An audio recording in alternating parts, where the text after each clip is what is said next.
Halo pemirsa, apa kabar hari ini? Semoga selalu sehat di masa pandemi ini dan selalu bersemangat menjalani aktivitas. Bagi pemirsa yang harus tetap bekerja di luar rumah, jangan lupa menggunakan masker. Hari ini program Berita News Point hadir menjumpai Anda bersama saya, Amirah Dinda. Selama 30 menit ke depan, News Point akan menyajikan berita terbaru seputar Universitas Brawijaya dan Malang Raya. Jangan kemana-mana, keep on our channel News Point.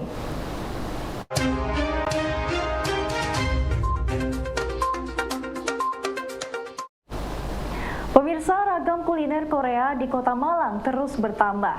Salah satunya kimchi Korean food yang hadir di salah satu mall terbesar di Kota Malang. Menurut Hartono, owner kimchi, resto Korea miliknya hadir dengan menu yang berjumlah puluhan, baik berupa makanan, minuman, ataupun makanan ringan. Berbagai varian menu ini ditujukan untuk semua segmen dan semua kalangan dengan harga yang terjangkau. Kenapa saya milih nama kimchi? Karena kimchi itu diambil dari makanan khas tradisional Korea. Itu berupa sawi putih yang difermentasi, langsung, dan nanti kita bukan hanya kimchi yang sawi putih aja ya, kita banyak varian-varian macam-macam, mulai dari lobak, mungkin nanti dari kimchi jjigae-nya juga kita butuhkan juga. Menu apa saja Pak yang dijual di sini dan menu yang best sellernya Pak yang banyak dibeli? Kita sementara ini di mall ini kita bikin sekitar hampir 45 menu. Mulai dari kita ada steaknya, ada supnya, ada dosiraknya, ada camilan-camilan Koreanya, ada minuman Koreanya, dan ada dosirak juga. Untuk menu favorit di sini itu kebanyakan orang cari bulgogi. Ya, kita bikin ada di dosirak itu ada bulgogi dosirak. Terus ada steak ada steak galbi bintang. Ada supnya gal bintang. Ada kimbap seperti sushi tapi khas Korea. Itu ada kimbap jontong, ada cinta bulgogi juga. Terus kita ada terutama nasi campur Korea yang terkenal itu ya, bibimbap dolsot. Itu nasi yang dicampur dengan saus Korea, tapi nanti dibakar di hot plate itu. Tapi nanti ada menunya lengkap juga, ada sayuran, ada dagingnya, ada telur, ada sayur Koreanya, ada zucchini juga gitu ya. Dan nanti ada menu minuman Korea yang impor punya. Mulai dari kalsium, ada cilsum, ada susu kedelai Korea, ada minuman yang di Korea itu ada, tapi kita bisa dibeli di sini. Berarti impor atau bagaimana? Impor, minuman kita impor, dan terutama kita datangkan dari Korea juga. Tema busana pada tahun 2022 akan mengarah kepada tema sustainability atau keberlangsungan. Ketua IFC sekaligus desainer Kota Malang, Agus Sunandar mengatakan, unsur sustainability akan terdiri dari 3 hal, yaitu ramah lingkungan, bahan yang bagus dan tahan lama, serta mengandung muatan lokal. Tahun ini sebenarnya ntar lagi akan muncul trend forecasting itu, artinya trend fashion 2022-2023 yang arahnya itu ke sustainability, artinya busana yang berkesinambungan.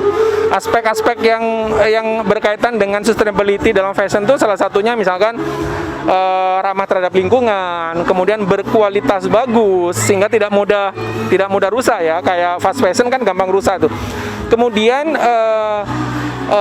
mengandung muatan lokal, artinya memanfaatkan wastra lokal, misalkan wastra tradisional seperti itu, misalkan menggunakan batik, menggunakan tenun, itu beberapa ciri khas yang akan muncul nanti.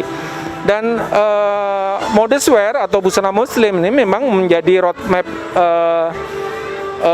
perkembangan industri fashion di Indonesia, dan Indonesia kan mencanangkan 2024 ini menjadi kiblat fashion muslim dunia kan, sehingga kita semuanya arahnya ke sana.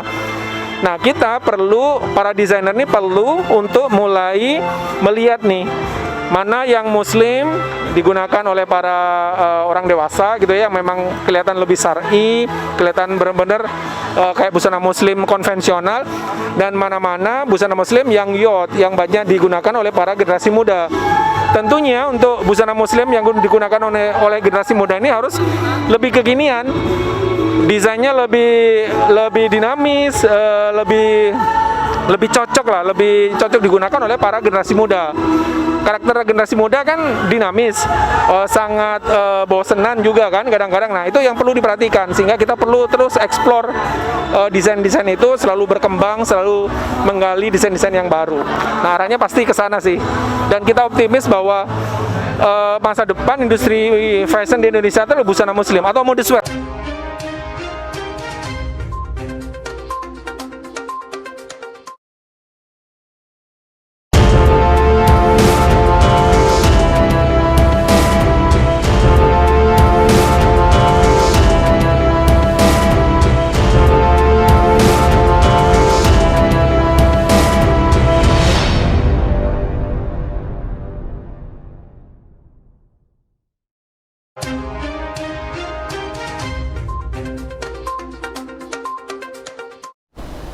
Ragam desain busana muslim di Jawa Timur yang bernuansa muda menjadi tema sentral dalam pagelaran Youth Muslim Fashion Style 2022. Menurut desainer Jatim dan penasehat acara Emran Nawawi, acara ini menampilkan karya desainer muda di bawah 40 tahun dengan karya busana muslim yang ditujukan untuk anak muda. Acara malam ini adalah acara tahunan dari Dinas Kebudayaan dan Pariwisata yang kedua untuk fashion. Yang pertama, Dinas Kebudayaan dan Pariwisata itu memiliki namanya East Java Fashion Harmony, dan yang kedua adalah Youth Muslim Fashion Style. Dan acara ini memang digelar khusus untuk pencinta fashion muslim, dan pelakunya adalah anak muda. Dari desainernya, dari target marketnya, dari pelaku acaranya juga kita melibatkan anak muda, dari anak SMK hingga profesional. Dan ini tujuannya memang untuk mengangkat kembali industri fashion Jawa Timur setelah melewati masa pandemi dan kita siap untuk masuk masa endemi. Maka itu kita siap untuk bertarung dalam dunia fashion muslim dunia. Dan dunia fashion muslim di saat ini lagi gencar-gencarnya mengangkat fashion muslim halal. Nah, disinilah kita mencoba mengangkat unsur-unsur fashion muslim Jawa Timur dari kacamata generasi muda. Toh pelaku trennya di dunia ini adalah generasi muda. Seluruh produk fashion targetnya adalah generasi muda. Makanya kami berani menawarkan produk generasi muda untuk generasi muda oleh generasi muda. Dan Youth Muslim Fashion Style ini adalah showcase menarik untuk bisa ditawarkan tidak hanya di Indonesia, bahkan Asia maupun dunia nantinya. Desain busana dengan segmen generasi milenial dan alfa akan mendominasi corak dan ragam busana masa depan. Menurut desainer Jatim Emran Nawawi, hal ini menjadi tantangan bagi desainer muda di Jawa Timur untuk bisa menangkap keinginan dari generasi milenial dan alfa dalam desain busana mereka. Emran menambahkan bahwa generasi milenial dan alfa merupakan pemegang roda ekonomi masa depan. Tantangan generasi muda saat ini adalah para pelaku fashion yang ada di street, yang kita sebut namanya street styling, dan kita juga punya pelaku fashion yang mereka mulai mengacu kepada gaya-gaya profesional baik dalam karya desain maupun profesional seni dan yang lainnya. Dan bahkan untuk profesional office mereka juga sudah mulai kenal gaya-gaya fashion anak muda. Dan target inilah, konsep seperti inilah yang kami usung untuk bisa mewakili emosional generasi muda di masuk generasi alfa sekarang ya, generasi alfa dan generasi milenial yang pelakunya, yang perputaran ekonomi ada di mereka, gitu loh Mas. Desainer yang terlibat di Youth Muslim Fashion Style ini ada 13. 2 khususnya adalah desainer senior. 4 adalah pelaku edukasi pendidikan dari SMK Blitar, dari SMK Surabaya, dari Universitas Negeri Surabaya, Universitas Negeri Malang, dan ini menjadi tantangan. Dan sisanya adalah pelaku fashion yang lagi tumbuh dan aktif serta produktif untuk mengangkat industri fashion ini. Jadi totalnya ada 13 dengan jumlah baju 51 piece outfit. Untuk menghasilkan sebuah fashion show yang tertata dan indah, maka koreografer harus mampu menerjemahkan konsep baju desainer, musik, dan menata gerakan model yang sesuai. Koreografer Agung Sudir mengatakan, sebelum show, biasanya koreografer akan bertemu dengan music director, desainer, dan show director untuk mengkonsep bersama sesuai dengan tema acara. Biasanya desainer itu ngundang koreografer sama musik director. Akhirnya kita ketemu, nggak ngundang dua aja, plus show director. Show director, koreografer, musik director sama desainer ngumpul jadi satu. Terus si desainer ini akan bercerita tentang bajunya.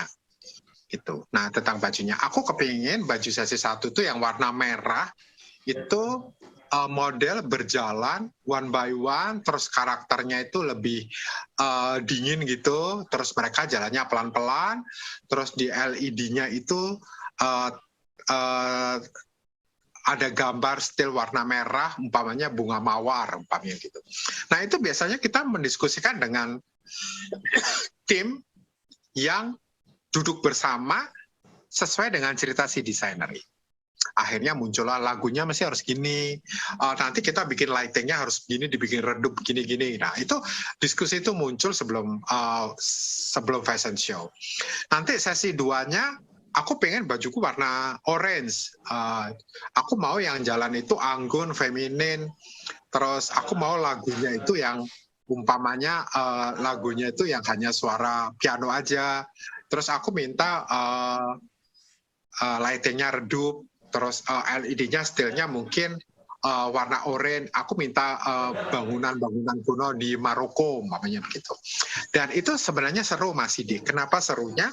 Di situ seorang koreografer ditantang untuk membuat sesuatu yang berbeda, sehingga ketika fashion show berjalan, orang benar-benar menikmatin.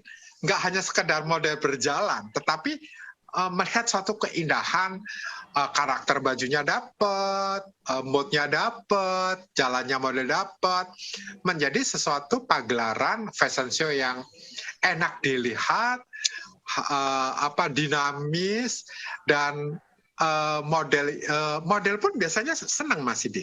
Kalau ada tantangan gitu, mereka tidak hanya sekedar berjalan selesai gitu, enggak. Biasanya Mas Sidik itu dibuat lebih ke show tunggal desainer gitu. Soalnya kalau show peret, mungkin Mas Sidik sendiri sudah tahu, sering show juga, peret itu kan 12 desainer waktunya sejam. Biasanya tidak ada koreografi depan, pos, balik. Gitu.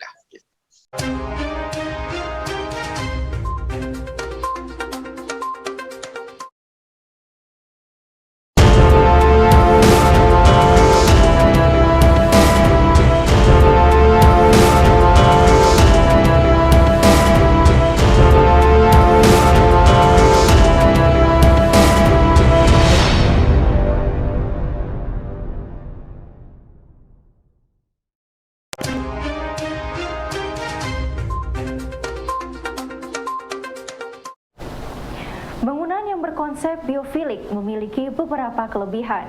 Berdasarkan riset, menurut dosen arsitektur UB, Andika Citraningrum mengatakan, bangunan yang berkonsep biofilik mampu menurunkan tingkat stres dari penghuninya hingga memberikan tingkat kesembuhan lebih cepat bagi penderita sakit. Kalau biofilia itu tujuan utamanya meningkatkan well-being. Well-being itu bisa tergantung dari jenis bangunannya ya. Kalau pada rumah tinggal gitu, kalau kita bisa memasukkan alam ke dalam rumah, kita ada kedekatan dengan alam, biasanya kita tingkat stresnya jadi lebih rendah gitu ya. Kita menjadi lebih nyaman berada di situ. Terus kalau misalnya kasusnya pada bangunan sekolah gitu, ada studi yang menyebutkan kalau ruangan kelas itu misalnya dia mendapatkan cahaya matahari yang cukup, anak-anak yang belajar di situ dia tingkat konsentrasinya lebih tinggi. Kalau tingkat konsentrasi lebih tinggi maka hasil belajarnya lebih optimal gitu ya. Kemudian kalau misalnya di rumah sakit itu juga sekarang banyak yang memakai konsep biofilia karena apa? Tingkat kesembuhan pasien itu dari beberapa studi itu menjadi lebih tinggi. Contohnya kalau di ruangan rawat inap itu ada jendela besar dan si pasiennya bisa melihat keluar, melihat pemandangan, lihat pagi berganti sore, berganti malam, kemudian bisa lihat pohon. Itu dia tingkat kesembuhannya menjadi lebih cepat, kemudian rasa sakitnya menjadi berkurang. Itu entah karena psikologis atau memang seperti itu ya, tapi dari studi seperti itu. Kemudian kalau secara sosial gitu, dari segi properti, orang yang tinggal pada lingkungan yang di sana itu banyak pohon, itu orangnya cenderung lebih suka untuk keluar rumah dan ngobrol dengan tetangganya dibandingkan orang yang tinggal di lingkungan tanpa pohon. Itu.